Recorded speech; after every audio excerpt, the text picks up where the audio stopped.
سنو سنو اللہ کا کلام کیا کہتا ہے، اٹھو اٹھو قرآن کا پیغام کیا کہتا ہے، سنو بسم اللہ الرحمن الرحیم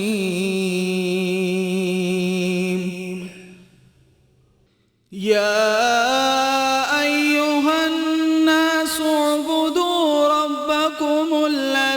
خلقكم والذين من قبلكم لعلكم تتقون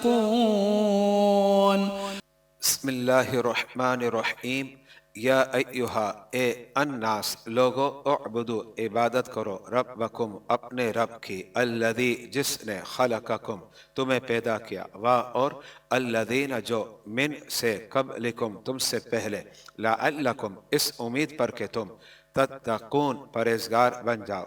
تفسیری ترجمہ: اے لوگو اپنے رب کی عبادت کرو جس نے پیدا فرمایا تمہیں اور جو تم سے پہلے تھے، یہ امید کرتے ہوئے کہ تمہیں پرہیزگاری مل جائے۔ الذي جعل لكم الأرض فراشا والسماء بناء وأنزل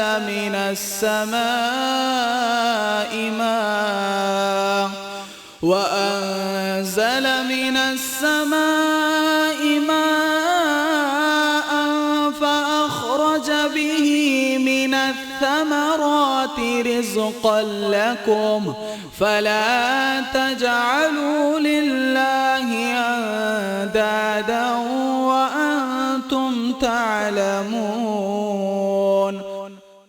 الذی جس نے جعل بنایا لکم تمہارے لئے ارض زمین کو فراشن بچھونا اور سما آسمان بناءن چھت اور انزلہ اتارا من سے سما آسمان ماءن پانی فاخرجا پھر اس نے نکالا بھی اس کے ذریعے من کچھ ثمرات پھلو رزقن رزق لکم تمہارے لئے تو لا تجعلو نہ بناؤ للہ اللہ کے لئے اندادن شریک اور انتم تم تعلمون جانتے ہو۔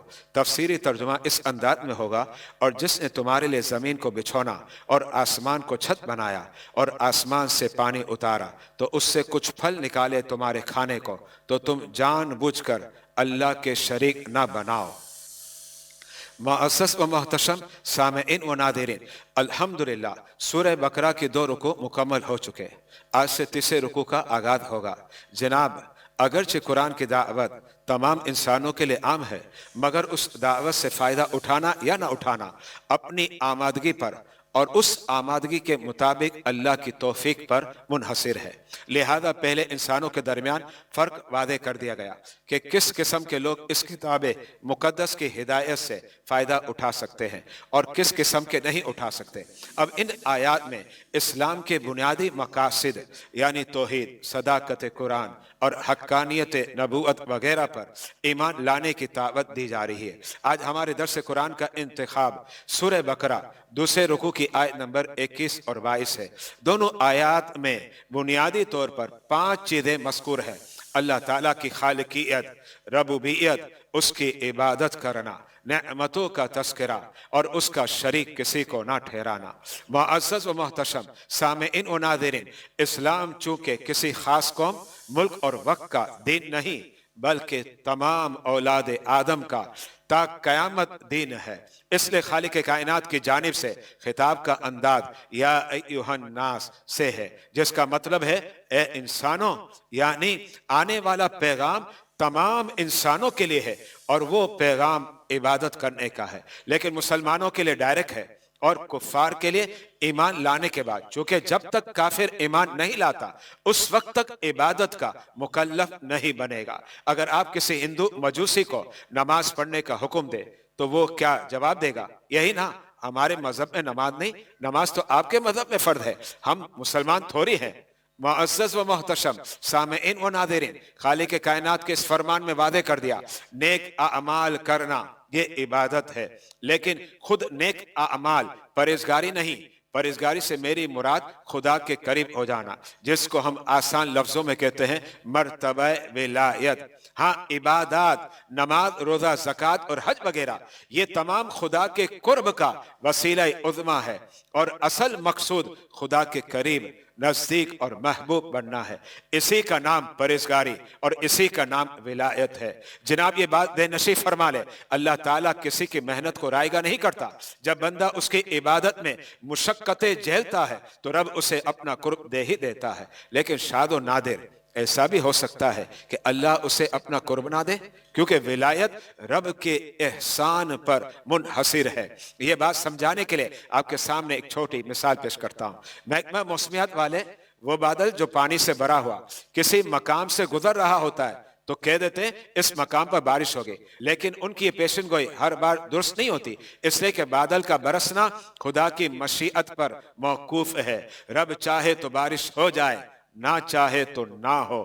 ایسے ہی رب چاہے تو ولایت مل جائے، نہ چاہے تو بندہ کتنی بھی کوشش کر لے اسے ولایت نہیں ملے گی۔ یہ بات بھی ذہن نشی فرما لے، کبھی ولایت کسب کے بغیر وہبی انداز میں بھی مل جاتی ہے، یعنی بندے نے عبادت نہیں کی پھر بھی رب نے اسے اپنا پیارا بنا لیا۔ یہ اکثر نگاہ اولیاء سے ہوا کرتا ہے۔ نگاہ ولی میں یہ تاثیر دیکھی، بدلتی ہزاروں کی تقدیر دیکھی۔ یہ بات بھی اپنے ذہنوں میں بٹھا لے، جب رب کسی کو اپنا ولی بنا لے تو اب وہ بندہ عبادت سے غافل نہیں ہو سکتا۔ اس کا مطلب یہ ہوا، اگر آج کے دور میں کوئی یہ دعویٰ کرے کہ اللہ تعالیٰ نے مجھے ولایت عطا کر دی ہے لیکن پھر بھی وہ عبادتوں سے غافل رہتا ہے تو یقیناً وہ اپنے دعوے میں جھوٹا ہے۔ مجھے بتائیں سرکار بغداد سیدنا غوث اعظم سے بڑا زاہد و عابد کون ہوگا؟ لیکن جب شیطان نے کہا کہ آپ پر فرض معاف اور حرام حلال کر دیا گیا تو غوث اعظم نے فوراً فرمایا یقیناً تو شیطان ہے، کیونکہ کوئی بھی شخص تعلیمات قرآن و سنت سے آزاد نہیں۔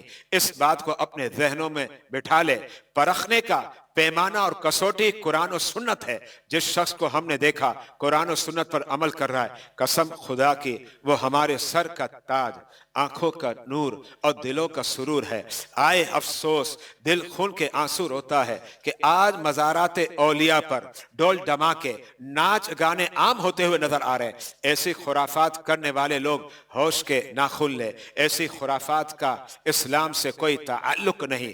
اہل سنت کے امام اعلیٰ حضرت امام اہل سنت امام احمد رضا خان فاضل بریلوی نے ان تمام خرافات کو ایک مرتبہ نہیں بلکہ 10 مرتبہ لکھا، یہ سب ناجائز و حرام ہے۔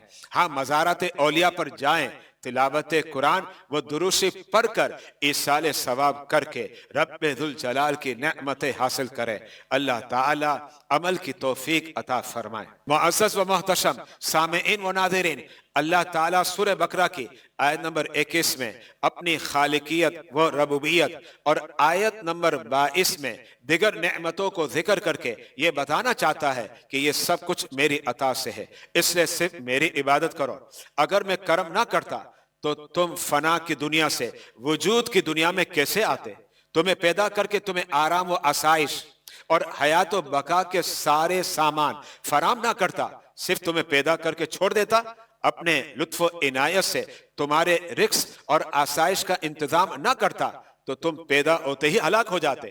تمہارا وجود میرے کرم کا صدقہ ہے، تمہاری زندگی و بقا میری رحمت کی محتاج ہے، ان تمام میں کسی اور کا کوئی حصہ نہیں۔ تو جب میں ربوبیت اور خالقیت میں لا شریک ہوں تو یقیناً لائق عبادت ہونے میں بھی لا شریک ہوں۔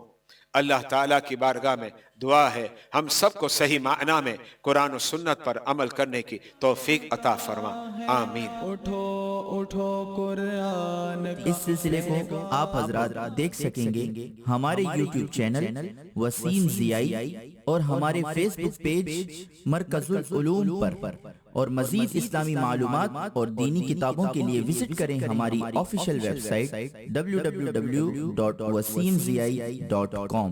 سنو سنو اللہ کا کلام کیا کہتا ہے، اٹھو اٹھو قرآن کا پیغام کیا کہتا ہے، سنو سنو